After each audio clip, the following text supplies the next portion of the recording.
बिस्मिल्लाहिर्रहमानिर्रहीम। System models में हम देख रहे हैं कि आज use case modelling, use case model इसलिए हम यूज़ करते हैं सिस्टम की, जो सिस्टम आप डेवलप करने जा रहे हैं उसकी interaction with the other environmental entities, यानी आपके इन्वायरमेंट में जो भी एंटिटीज़ हैं, चाहे वो यूज़र्स हैं या दूसरे सिस्टम्स हैं, वो जब आपके सिस्टम के साथ इंटरेक्शन करेंगे तो उसको डिज़ाइन करने के लिए हम जो मॉडल यूज़ करते हैं वो यूज़ केस मॉडल यूज़ करेंगे। यूज़ केस मॉडलिंग भी और इंटरेक्शन के लिए, इंटरेक्शन को शो करने के लिए हम नॉर्मली सीक्वेंस डायग्राम्स भी डेवलप करते हैं। अब यूज़ केस मॉडल में और सीक्वेंस डायग्राम्स में क्या फ़र्क है? Use case modeling which is mostly used to model interaction between system and external actors. तो सिस्टम के फंक्शंस, सिस्टम के जितने भी फीचर्स हैं, सिस्टम के जितने भी फंक्शंस हैं, उनके साथ outside the system boundary users या दूसरे सिस्टम कैसे इंटरेक्ट करेंगे, इसको मॉडल करने के लिए हम यूज केस मॉडल यूज करेंगे। और विद इन द सिस्टम जितने भी फंक्शंस हैं वो एक दूसरे के साथ इंटरेक्शन करेंगे, उसको शो करने के लिए हम सीक्वेंस डायग्राम यूज करेंगे, जो कि आगे आएंगे। तो उसकी डिटेल में हम बाद में जाएंगे। तो सिस्टम के फीचर्स का आउटसाइड द सिस्टम बाउंड्री दूसरे यूजर्स के साथ या सिस्टम के साथ जो इंटरेक्शन है उसको मॉडल करने के लिए यूज केस, और सिस्टम के फीचर्स या ऑप्शंस का एक दूसरे के साथ इंटरेक्शन शो करने के लिए आपस में जो इंटरेक्शन है जो कि इंटरनल है टू द सिस्टम, उसके लिए यूज सीक्वेंस डायग्राम्स यूज होंगी। तो use case modeling was originally a use case diagram was originally developed by Jacobson incorporated in the first release of UML में इसको शामिल कर दिया गया जी। तो यूज केस मॉडल को अगर हम यूजर के पर्सपेक्टिव से देखें तो ये क्या डिस्क्राइब करती है use case diagram? It describe the functional requirements of the system, क्योंकि यूज केस में हम ये बताते हैं कि सिस्टम के अंदर ये फंक्शंस होंगे और इनके साथ यूजर जो है इंटरेक्ट कर सकता है। और उसके बाद अगर हम डेवलपर के पॉइंट ऑफ व्यू से देखें तो it gives A clear and consistent description of what the system should do, system क्या करेगा ये डिस्क्राइब करती है यूज केस डायग्राम। इसके तीन कंपोनेंट्स होते हैं, यूज केस, एक्टर और कम्युनिकेशन। ठीक है, यूज केस क्या है? वो task which is referred to as the use case that represent a feature needed in software system। Software system का कोई ऐसा फंक्शन जिसके साथ कोई यूजर इंटरेक्ट कर रहा है, उस फंक्शन को हम यूज केस बोलेंगे। ये आगे हम जाके देखते हैं। एक्टर क्या है? कोई भी यूजर जो सिस्टम को यूज करेगा या कोई भी अदर सिस्टम जो सिस्टम के साथ, हमारे सिस्टम के साथ इंटरेक्ट करेगा, वो हमारे पास एक्टर कहलाएगा। कम्युनिकेशन क्या है? ये हम डायग्राम में लाइंस यूज करेंगे, एक्टर को यूज केस के साथ मिलाने के लिए उनको कम्युनिकेशन लाइंस बोलेंगे। अच्छा जी, एक हम सिंपल सिनेरियो ले लेते हैं। A scenario for a medical clinic. एक मेडिकल क्लिनिक है। A patient calls the clinic to make an appointment for a yearly checkup. ये ऑनलाइन क्लिनिक आप एज्यूम कर लें, उसमें पेशेंट जो है वो ऑनलाइन जो है अपॉइंटमेंट लेना चाहता है। The receptionist find the nearest empty time slot in the appointment book and schedules the appointment for that time slot. और रिसेप्शनिस्ट क्या करता है, या जो भी उस सिस्टम को मैनेज करने वाला बंदा है, एडमिन है, वो जो है इस टाइम स्लॉट को देखते हुए ये अपॉइंटमेंट शेड्यूल कर देता है। अच्छा जी, इसके लिए इसको हम डायग्रामेटिकली इस सिनेरियो को बताएंगे। अब देखें, एक चीज़ आपने नोट की होगी कि जो मेडिकल क्लिनिक का सॉफ्टवेयर है, जो सिस्टम है, उसमें ऑनलाइन आप पेशेंट जो है वो अपॉइंटमेंट ले सकता है। ये इसका एक फंक्शन है। किसका फंक्शन है? ऑनलाइन मेडिकल क्लिनिक का फंक्शन है। तो उस फंक्शन को पेशेंट यूज कर सकता है। तो पेशेंट यूज कर रहा है उस ऑप्शन को, तो यूज करने वाला हमारे पास कहलाता है एक्टर। ठीक है। Step one, identify the actors. Actors को आइडेंटिफाई करना है, ये हम यहाँ से इजीली कर सकते हैं। पेशेंट है, पेशेंट यूज कर रहा है किसी भी फंक्शन को, तो उसको हम एक्टर बोलेंगे। As we read the scenario, define those people और systems that are going to interact with the scenario. इस सिस्टम के साथ कौन इंटरेक्ट करने जा रहा है? हमारा यूजर, यानी जो कि पेशेंट है, वो इंटरेक्ट करने जा रहा है आपके clinic, medical clinic online system के साथ। उसको हम बोलेंगे actor. And actor is outside और एक्सटर्नल टू द सिस्टम। अब ये सिस्टम के अंदर का कोई चीज नहीं है, कोई फंक्शन नहीं है, ये आउटसाइड द सिस्टम बाउंड्री है, क्योंकि पेशेंट जो है वो सिस्टम के बाहर ही है, इसलिए इसको हम एक्टर बोलेंगे। ये ह्यूमन भी हो सकता है, एक इनपुट डिवाइस भी हो सकती है, इनपुट आउटपुट डिवाइस भी हो सकती है, एक्सटर्नल सिस्टम और सब सिस्टम भी हो सकता है। तो जरूरी नहीं है कि हमेशा कोई ह्यूमन ही होगा जो आपके सिस्टम, जैसे एटीएम की एग्जांपल आप ले लें।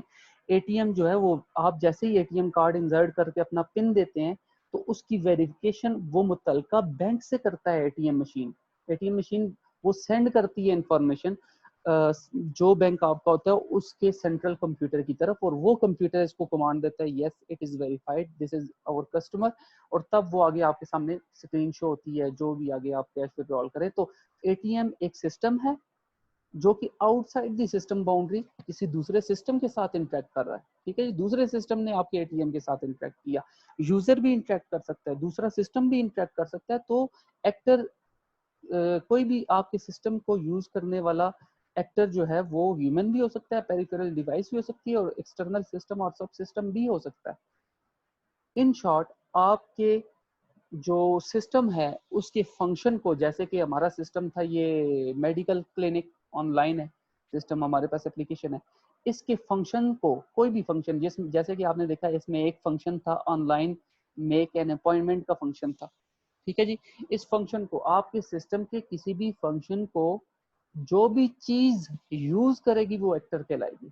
अब वो चीज ह्यूमन भी हो सकता है, वो चीज कोई भी पेरिफेरल डिवाइस भी हो सकती है, और एक्सटर्नल सिस्टम भी हो सकता है। इसको कैसे रिप्रेजेंट करते हैं, स्टिक मैन, ये जो आपको स्क्रीन पे नजर आ रहा है। अच्छा जी,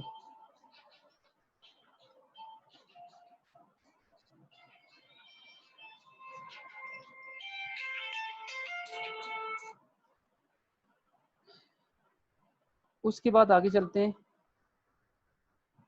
So as we read our scenario, what or who is the actor? A patient calls the clinic to make an appointment. Appointment एक function है, उसको use कर रहा है कौन? Patient, तो actor is patient.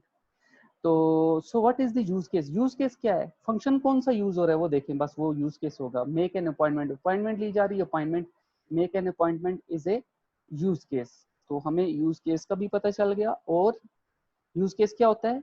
आपके सिस्टम का कोई भी function is a use case.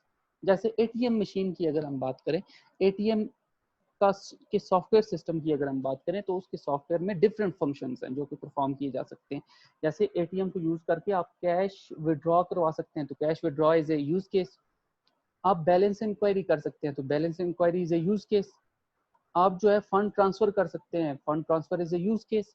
तो आपके सिस्टम के अंदर जो जो ऑप्शंस मौजूद हैं, जो जो फीचर्स मौजूद हैं, वो एक्चुअली यूज केसेस हैं।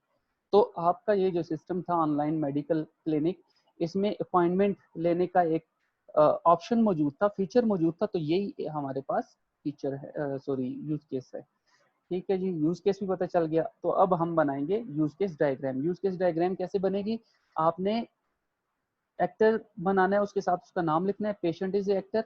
आपने स्टिक मैन बनाया, उसके साथ एक्टर का नाम लिखा। उसके बाद आपने ओवल में यूज केस का नाम लिखना है। यूज केस कौन सा था? मेक अपॉइंटमेंट, तो हमने ओवल शेप के अंदर मेक अपॉइंटमेंट लिख दिया, तो ये यूज केस बन गया। और ये कम्युनिकेशन लाइन है जो कि एक्टर को आप यूज केस के साथ जोड़ देंगे। ठीक है जी, और उसके बाद एक बाउंड्री होगी जो आप प्लेस करेंगे एक्टर और यूज केस के दरमियान में, ताकि ये रिप्रेजेंट करती है बाउंड्री कि ये जो मेक एन अपॉइंटमेंट है, ये जो एक्टर है ये इस सिस्टम से बाहर से इसके साथ इंटरेक्ट कर रहा है। A boundary rectangle is placed around the perimeter of the system to show how the actor communicate with the system. ठीक है जी। अच्छा जी, ऑटोमेटेड टेलर मशीन के लिए आपने बैंक एक यूज केस बनाना है। मैं आपको एक रफ सा यूज केस बना के बता देता हूँ। तो जैसे अभी हमने बात की एटीएम मशीन में कौन कौन से फंक्शन, सबसे पहले तो बाउंड्री बना लें। ठीक है जी, बाउंड्री के साथ अब यूज केसेस, फॉर एग्जांपल अभी हम दो यूज केसेस की बात करते हैं एटीएम के अंदर। फॉर एग्जांपल कैश विड्रॉल और फंड ट्रांसफर का ऑप्शन होता है, उसको हम यूज केस का नाम देंगे। वो दोनों हम बनाते हैं, एक ओवल बनाएंगे। अभी इस डायग्राम में मुझसे सही ड्राइंग नहीं हो रही, आपने ओवल बनाना है। तो उसके अलावा दो यूज केस की हम बात कर रहे हैं, तो ये मेक श्योर कि ये ओवल जो है ये विद इन दी बाउंड्री होने चाहिए।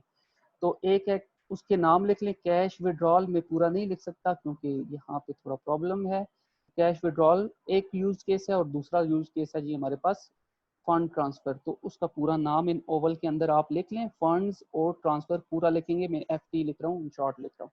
तो ये बन गए यूज केस। फिर एक्टर आपने बताना है, तो ये कैश विड्रॉल के साथ कौन इंटरेक्ट करेगा?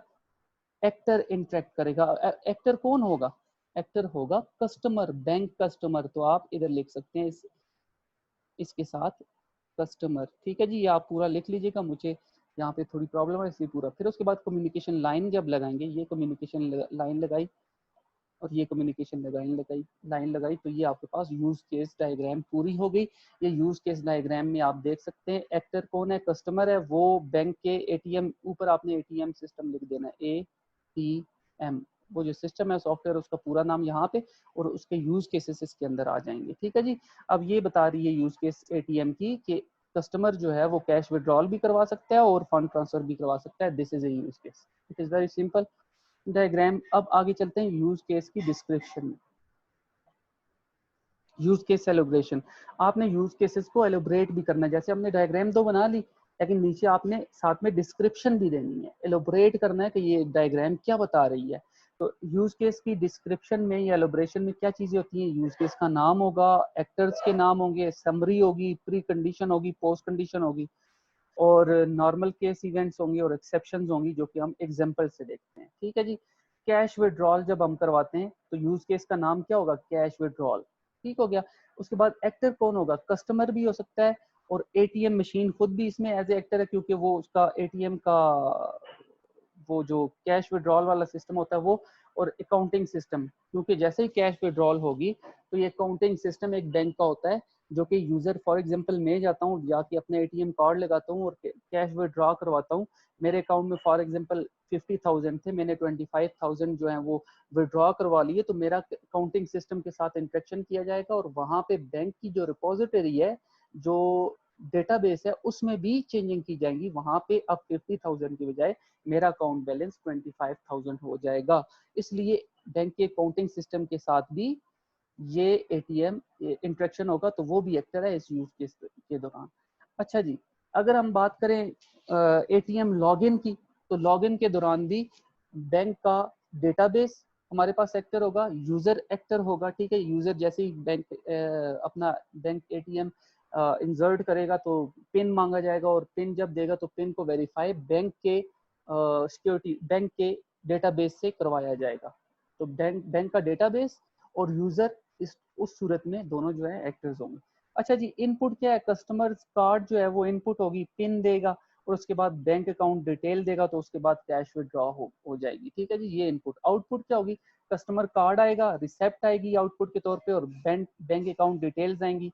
ये हमारे पास नॉर्मल ऑपरेशन क्या होगा? द कस्टमर इनपुट हिज और हर कार्ड इन टू मशीन। इस पोर्शन में आपने स्टेप वाइज ये सारे ऑपरेशंस लिखने हैं। तो कैश विड्रॉल कैसे होती है, आपने ये चीजें लिखनी है, और ये चीजें लिखी हुई हैं। The customer input the card into the machine, customer is prompted for a pin, जैसे कि नॉर्मली होता है, और वो कीपैड के थ्रू जो है एंटर करता है। इफ करेक्ट, ही और she is prompted with A menu of option. जैसे ही करेक्ट होगा तो आपके सामने इन पिन करेक्ट होगा, आपके सामने स्क्रीन आ जाएगी, जिसमें आप ऑप्शन सेलेक्ट करेंगे, विद कैश विड्रॉ का ऑप्शन सेलेक्ट करेंगे। उसके बाद the customer is prompted with request of the amount of cash, आप अमाउंट एंटर करेंगे। If there are sufficient fund, अगर आपके अकाउंट में इतने फंड हुए, ये कस्टमर के amount, the cash is dispensed, cash निकल आएगी, रिसेप्ट प्रिंट होगी, और अकाउंट बैलेंस जो है वो अपडेट हो जाएगा। Before the cash is dispense, the card is return to the customer. और क्या होगा? कैश से पहले कार्ड जो है वो रिटर्न किया जाएगा, और उसके बाद प्रॉम्प्ट किया जाएगा यूजर को कि अपना कार्ड ले लें, उसके बाद मनी रिसीव कर ले, उसके बाद फिर रिसेप्ट। एक्सेप्शन क्या हो सकती है? इनवैलिड कार्ड हो सकता है, card is retained by the machine उस सूरत में, या पिन जो है वो इनकरेक्ट हो सकता है। इनकरेक्ट पिन होने की सूरत में क्या होगा? Customer is requested to rekey the PIN, reenter करेगा। If incorrect again after 3 attempts, card is retained by the machine and customer is advise to seek advice. ठीक है, वो फिर बैंक के साथ उसको रब्ता करना पड़ेगा। इनसफिशिएंट बैलेंस भी हो सकता है, उस सूरत में भी transaction is terminated, card is return to the customer. तो ये हमारे पास होती है एलोब्रेशन, यूज केस की एलोब्रेशन। ठीक है जी। स्ट्रेंथ्स क्या है इसकी यूज केस की? It is easy to comprehend, इसको समझना इजी है। Clear indication of system boundary हमें क्लियरली पता चल जाती है। Identification of documents of high level internal system functionality, documentation आप इजीली कर सकते हैं। वीकनेस क्या है कि it shows only limited internal connectivity between system function. लेकिन ये जो यूज केस होती है ये हमने सिस्टम के इंटरनल कंपोनेंट्स की आपस में इंटरेक्शन के लिए बनाई ही नहीं होती, इसलिए ये इसकी एक वीकनेस है। उसके लिए हम सीक्वेंस डायग्राम बनाएंगे। ठीक है जी, तो ये थी हमारे पास यूज केस डायग्राम।